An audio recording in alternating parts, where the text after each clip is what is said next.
자, 그 다음에 10페이지는 우리가 이제 경영 기능을 9페이지에서 공부했거든요. 그래서 그런 경영 기능 단계별, 그러니까 계획, 조직화, 리딩, 통제.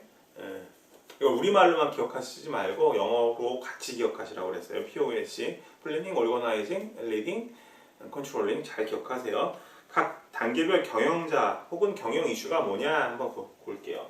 첫 번째는 이제 잡 어사이먼트, 직무 할당이라고 되어 있죠.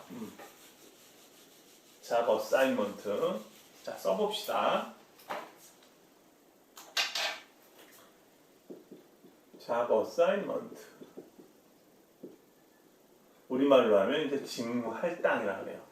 그러니까 직무는 앞전 1부에서도 설명드렸지만 구성원들 개인이 수행할 수 있는 업무 단위라고 했어요. 그래서 인사부서 같은 경우에는 뭐 급여 관리라든가 성과 평가라든가 뭐 있다, 이동 관리 이런 것들이 있다. 그러면 이 직무 할당은 어떤 단계에서 하느냐? 그래서 경영 기능을 이제 우리가 살펴보면 4단계 POS 중에 계획하는 거하고 조직화가 끝나면 비로소 어떤 과업을 시작할 수 있는 기본적인 것들이 세팅된다고 말씀을 드렸죠.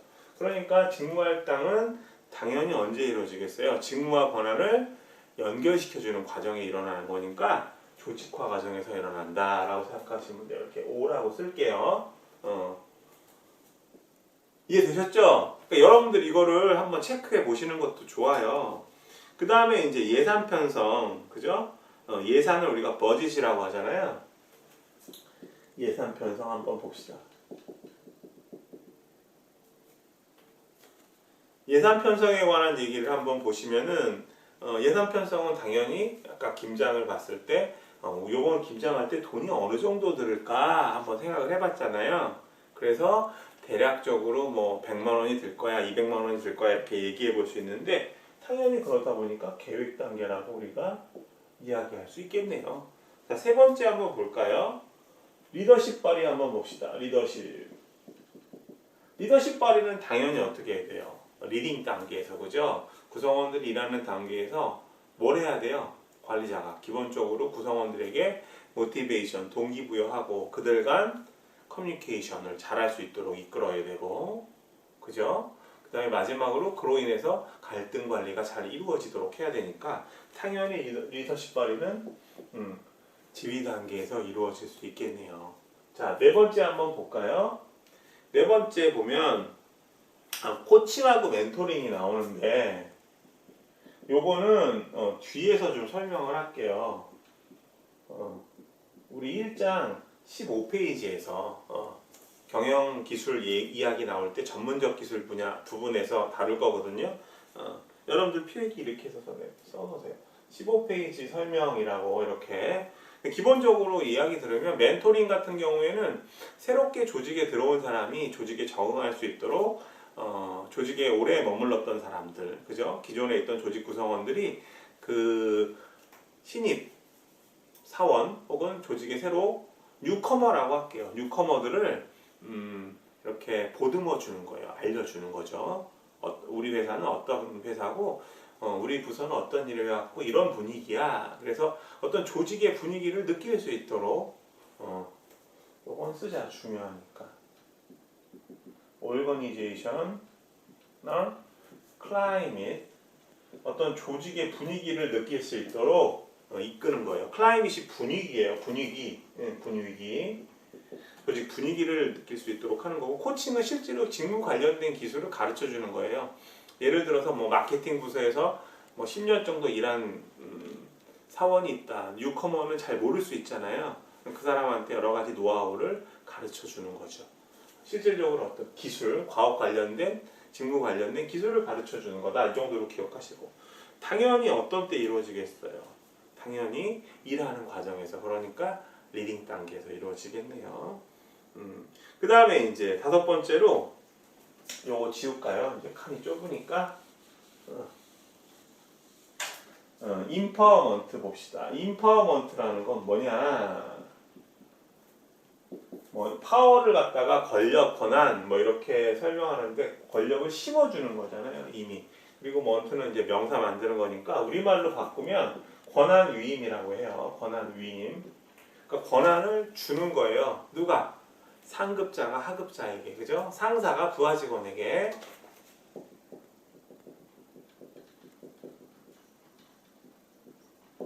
상사가 부하 직원에게. 요 부하라는 어감이 이렇게 좋지는 않아요.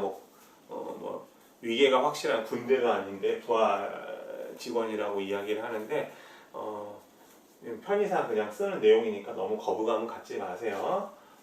저는 일반적으로 이제 뭐 상사 조직 구성원 이런 얘기를 하는데 상사도 조직 구성원이잖아요. 그래서 구분하기 위해서 권한을 준다. 뭐 이런 거예요. 여러분들이 뭐 동생이 있다 그러면은 이제 둘이서 저녁 때 맥주 한잔 하려고 해요. 그러면 뭐라고 얘기해요 동생한테? 한 2만 원 주면서 동생아 맥주 편의점 가서 좀 사와라 그러면 동생이 어떤 맥주 사와? 뭐 그렇게 이야기를 하면 뭐라고 얘기하면 돼요? 너에게 인퍼먼트를 줄게. 무슨 얘기예요? 맥주를 살 수 있는 권한. 근데 조금 더 정확하게 얘기하면 앞에 무슨 말을 쓰는 게 좋냐면 이거 잊지 마세요. 의사결정. 의사결정 우리 앞에서 공부했었어요. 언제 공부했었어? 우리 경영자를 수직적으로 분류했을 때 최고 경영자는 조직의 어떤 중요한 의사결정 사안을 한다라는 말 배웠잖아요. 디시전 메이킹. 디시전 메이킹이라는 거 배웠죠? 의사결정. 그러니까 의사결정에 대한 뭘 어떻게 정할 수 있는 거, 선택할 수 있는 권한. 의사결정의 권한을 주는 거예요. 누가? 상사에게, 부하에게. 그리고 목적은 그거예요. 창의적으로 일할 수 있고 어떤 참여를 유도할 수 있고 책임감을 부여하는 거죠. 이해되셨죠? 요건 나중에 나오면 조금 더 이야기를 하기로 하고 그 다음에 6번 조직문화 강조. 요거 6번 같은 경우 조직문화 올거니제이셔널. 조직문화는 뭐라고 하냐면 올거니제이셔널 L이 꼬였네 빨리 쓰다가 컬처라고 해요. 조직문화. 우리 조금 전에 이제 멘토링 설명하면서 제가 organizational climate라는 말씀 드렸었죠. 조직 분위기. 조직 분위기하고 조직 문화하고는 상당히 유사한 어떤 개념이에요. 조직에서 이제 풍기는 어떤 분위기. 우리 이런 말 쓰잖아요. 가풍이라는 말 쓰죠. 가풍. 야, 니네 가풍이 어때? 우리 아버지 어머니는 근검절약하시고 형제들과 뭐 남매 자매들과 우애를 강조해. 이런 게 어떤 그 집안의 분위기잖아요. 조직에서도 그런 분위기가 있어요. 근데 그런 분위기가 오랫동안 지속되면 조직 문화가 돼요. 자, 예를 들면 우리가 알고 있는 삼성의 어떤 삼성이라는 뭐 삼성 계열사들 많지만 삼성 그러면 떠오르는 거 뭐 있어요? 분위기가 엘리트, 그죠?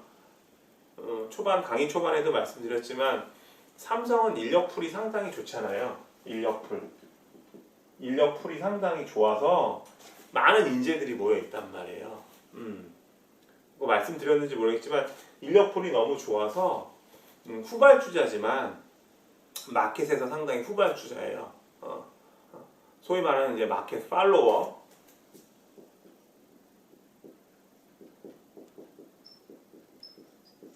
마켓 팔로워임에도 불구하고 삼성은 인력풀이 너무너무 훌륭해서 선두주자들을 잘 쫓아가는 거죠.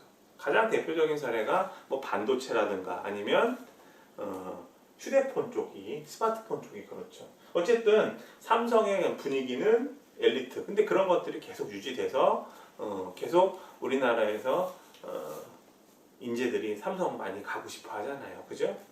그래서 이런 조직 문화를 유지한다는 것, 그러니까 다시 이야기하면 그 조직 분위기를 잘 살려서 굳어진 어떤 하나의 기본적인 전제라고 해야 되나? 이런 것들이라고 할 수 있어요. 이런 것들을 어느 때 강조하느냐? 일하는 과정 속에서 강조할 수 있어요. 그죠? 그래서 당연히 리딩 단계라고 보시면 되고요. 그 다음에 이제 환경이라는 게 있는데 7번인가요? environment, 그죠? 환경.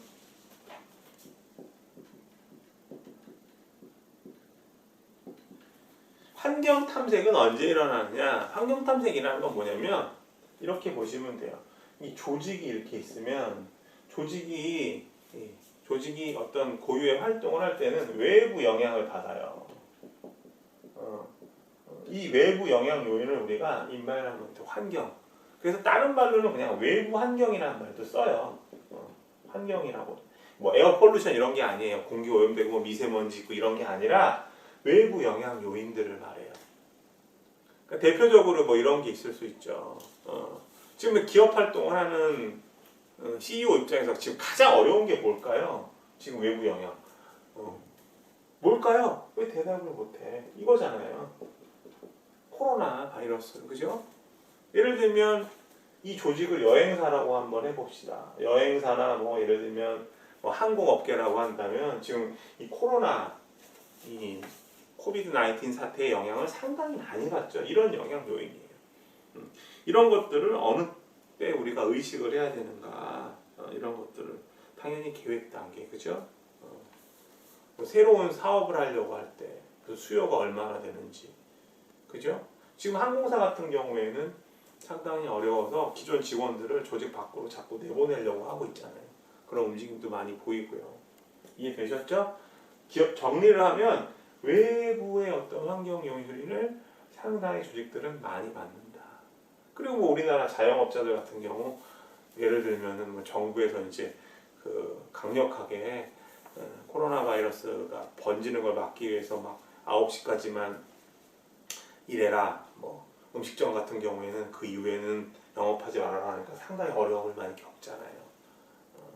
이런 것들이 다 외부 영향 요인이죠. 조직 입장에서는 정부 같은 게 되겠네. 이해되셨죠?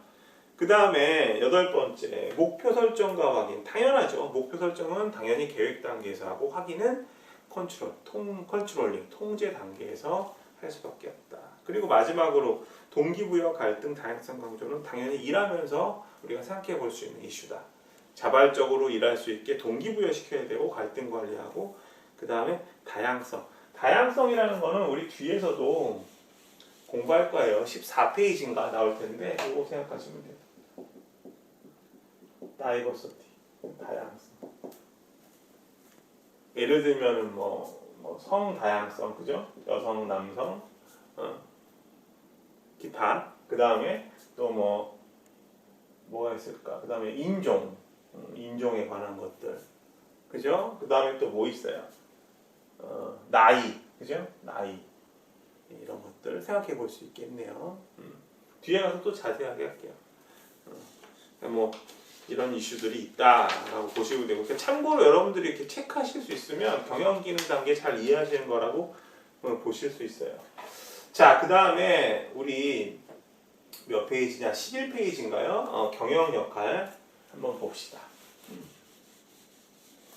경영 기능을 우리 학습한 거를 확인하는 단계라 조금 빨리 한번 가봤어요.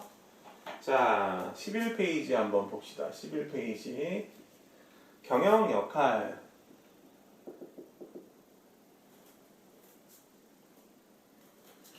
잘못 썼네.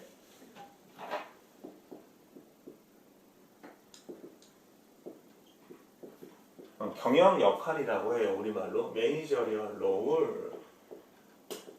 조금 전에 경영 기능 나오고 또 이번엔 경영 역할 비슷해요. 그러니까 우리말로 하면 이게 개념 혼동될 수 있죠. 경영 역할 써놓고 POLC 이럴 수 있단 말이에요.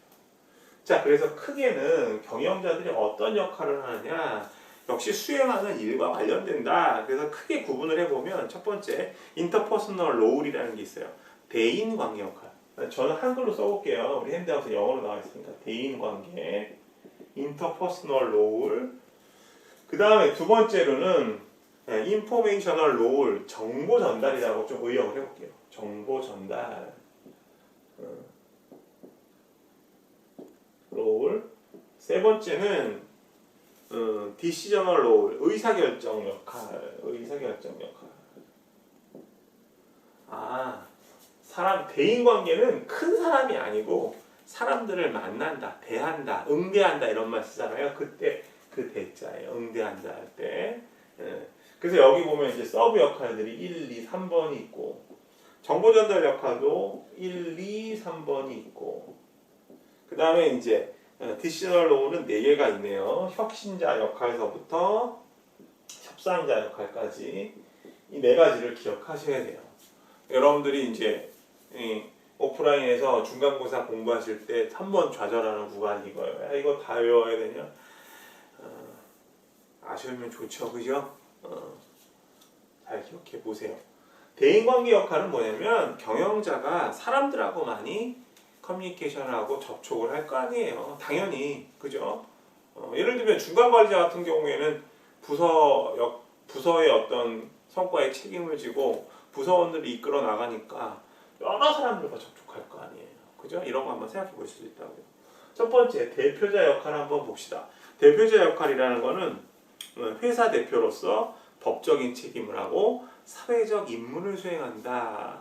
그러니까 대인관계 역할 중에서 서브 역할, 대표자 역할은 경영자를 수직적으로 분류했을 때 최고 경영자에게 많이 요구되는 역할이다 라고 생각해 볼 수 있겠네요. 이해되셨어요? 예를 하나 들어볼까요? 어떤 게 있을까요? 매년 이제 연말이 되면은 이제 불우이웃돕기 성금을 많이 기탁을 하잖아요. 기업체에서. 그러면 예를 들면 뭐 이런 회사가 있어. 주 우원수 닭도리. 그러면 이제 주 우원수 닭도리의 대표이사, 이우원 이사, 대표이사 외 임직원이 뭐 얼마를 기탁하셨습니다라는 게 이제 방송에도 나오고 그러잖아요. 회사를 대표해서 사회적 임무를 수행해요. 그리고 이 회사가 뭐 경영이 잘못되고 여러 가지 이제 비리가 일어났을 때는 이우원이라는 대표이사가 법적 책임을 지기도 하죠. 대표이사가. 이해되셨죠? 이렇게 정리하시면 돼요. 그리고 어떤 친구가 그러시더라고요. 자꾸 이우원 선생님 닭도리 1번만 아니야. 이 도리가 이거 새니까 도리가 아니고 토리겠죠. 그거는 우리 말 중에 그 도리치다라는 말이 있어요. 도리치다. 토막내다라는 뜻이에요. 그래서 제가 이 도리치다는 단어는 옛날부터 알고 있었는데 어느 때부터 이 말을 안 쓰고 닭볶음탕. 솔직히 닭도리탕은 닭 안 볶아요, 그죠? 끓이죠. 왜 이름을 바꿔서 이렇게 해석하면 되는데 일본 말로 하면 닭토리탕 이렇게 해서 토리, 그죠? 닭토리가 맞죠? 자, 어찌됐건 그냥 해본 소리였고 이해되셨죠? 그 다음에 리더 역할 봅시다. 동기부여, 그죠? 그 다음에 책임을 진다. 그러니까 리더 역할은 주로 중간 관리자에게 요구되죠. 뭐 최고 경영자들에게 요구될 수도 있겠지만 동기부여는 부서 내에 있는 구성원들을 이끌어 나가는 중간 관리자의 역할 중에서 중요한 어떤 요소가 되잖아요, 그죠? 그 다음에 세 번째 연결자 역할, 외부 조직과 네트워크를 형성한다라고 되어 있네요. 그리고 협력업체 혹은 경쟁사나 정부. 이 협력업체라는 단어만 보고 넘어갈게요. 이 말을 좀 잘 이해를 하셔야 되는데 제가 예를 하나 들어볼게요. 제가 사는 동네에는 이제 대형마트가 어떤 게 들어와 있냐면 이마트나 홈플러스가 없고 롯데마트가 있어요. 롯데마트 같은 경우 입장에서 협력업체들을 생각해 봅시다. 롯데마트는 저번에 제가 설명드렸나요? 어떤 친구가 이제 문의를 해서 질문을 하라고 했더니 정말 질문 많이 하더라고요. 처음에는 막 부끄러워하고 그러는데 이렇게 문자 보내가지고 선생님 이거 잘 모르겠어요. 설명 들었는데도 이건가요? 그리고 뭐 예의도 잘 갖추고 꼭 인사하고 누구라고 이야기하고 자기가 누군지 정확하게 밝히고 그래서 다 전화 통화하면서 이야기를 했어요. 여러분들도 궁금한 거 있으면 조금 고민을 한번 해보세요. 고민을 좀 해보다가 고민해서 스스로 이해될 수도 있거든요. 그리고 또 고민을 많이 한 단계에서 질문을 하면 또 이게 또 질문에 대한 답을 들을 때 더 이해가 잘 갈 수 있어요. 왜 수학 문제도 바로 해답 보는 것보다 계속 고민 많이 한 다음에 해답을 보면 더 오래 기억이 남을 수 있잖아요. 그런 것처럼. 자, 어쨌든 롯데마트 입장에서 보면 롯데마트는 이제 구매자예요. 구매자. 바이어가 되는 거예요. 바이어. 뭘 구매하냐면 구매자가 있으면 누가 있냐면 공급자가 있어요. 서플라이어. 그러니까 구매자하고 공급자는 가만히 보면 누가 있을까? 그러니까 롯데마트는 이 롯데마트에 소비자들이 오죠. 소비자는 우리가 컨슈머라 그래요. 컨슈머. 그러니까 소비자의 대표적인 사람은 누구야? 롯데마트에 잘 가는 우원이가 있어요. 그럼 공급자는 누구냐면 이런 거 생각해 볼 수 있어. 우리 콩나물 한번 생각해 볼까? 마트에 가면 여러 가지 물건들이 많잖아요. 그죠? 뭐 먹을 거서부터 해가지고 뭐 먹을 것도 라면 그 다음에 심지어 요새는 뭐 회도 팔고 막 가재도 그죠? 가재? 바닷가재 같은 것도 팔아요. 그죠? 생선, 고기 뭐 다 팔잖아요. 먹을 거. 그다음에 뭐 그릇도 팔고 별거 다 파는데 그런 것들을 롯데마트나 홈플러스나 이마트에 공급해주는 업자들을 우리가 공급자라고 이야기를 해요. 그러니까 공급자, 구매자 관계. 그러면 롯데마트 입장에서 봤을 때는 이 공급자가 바로 협력업체가 되죠. 이해되셨어요? 콩나물 같은 것도 보면 여러 회사에서 콩나물을 납품하잖아요. 여러분들이 잘 알고 있는 이 풀무원이라는 회사가 있고 그 다음에 어떤 회사 있어요? 풀무원 회사가 있고 뭐 CJ라는 회사도 있고 기타 등등. 그리고 롯데마트에서 이제 납품하는 콩나물 중에 어깨동무 콩나물이라고 있거든요. 이름이 어깨동무야. 네. 왜 그런지는 나중에 말씀드릴게요. 처음에 저는 이 어깨동무 콩나물이 뭔가 궁금해서 봤더니 그 중소기업들이 이제 여기 풀무원이나 CJ는 대형 업체들이잖아요. 그래서 어깨동무는 이제 중소기업들이 연합을 해서 그죠? 조합같이 만들어가지고 콩나물을 저렴한 가격에 판매하는 거예요. 300g 기준으로 풀무원하고 CJ가 거의 2,000원에 육박한다 그러면 이 어깨동무 콩나물은 1,000원대거든요. 그래서 처음에 이게 뭔가 하고 왜 콩나물 이름이 어깨동무야? 서로 상생한다고 도와서 중소기업인들끼리 이렇게 어깨동무 그런 의미가 있나 봐요. 그래서 먹어봤는데 너무 맛있더라고요. 제가 가끔 이제 술 한잔 하고 아침에 해장국을 먹을 때 콩나물국을 많이 끓여 먹었었거든요. 되게 품질이 좋아서 어깨동무 콩나물에 애호가가 됐어요. 또 이렇게 얘기하면 너 또 어깨동무하고 관련이 있지 이렇게 생각하실 수 있는데 전혀 무관합니다. 혹시 롯데마트 가시는 분들 한번 드셔보시면 이런 기업들 많이 도와줘야 되지 않나요? 이 기업들은 또 워낙 유명하고 네임밸류도 있고 좋은 회사니까 많이들 사람들이 드시잖아요. 자, 어쨌든 이런 업체들과의 어떤 관계들을 잘 관리를 해야 된다. 그래서 롯데마트 같은 경우는 특히 이제 중소기업 같은 경우에는 이런 구매자, 롯데마트와 홈플러스와 같은 구매자와 거래하기가 쉽지가 않으니까 여러 가지 기업 활동 중에서 사회적 책임이라는 게 있는데 그런 활동의 일환으로 어깨동무하고 공급 계약을 맺어서 납품을 하는 거예요. 저렴한 가격으로. 그러니까 이 어깨동무에서 일하는 경영자들은 이 롯데마트가 협력업체가 될 거고, 그죠? 롯데마트 입장에서는 공급자가 협력업체가 될 텐데 서로 어떤 상생관계를 할 것인가 이런 것들을 도모해야 될 거 아니에요. 그래서 이렇게 네트워크로 연결 관계를 이루어야 된다. 이렇게 보시면 될 것 같아요. 이해되셨죠? 자, 뭐 2부는 뭐 여기까지 할까요? 시간이 조금 이제 좀 길면 이어서 할 텐데 좀 애매하게 끊기네요. 마치겠습니다.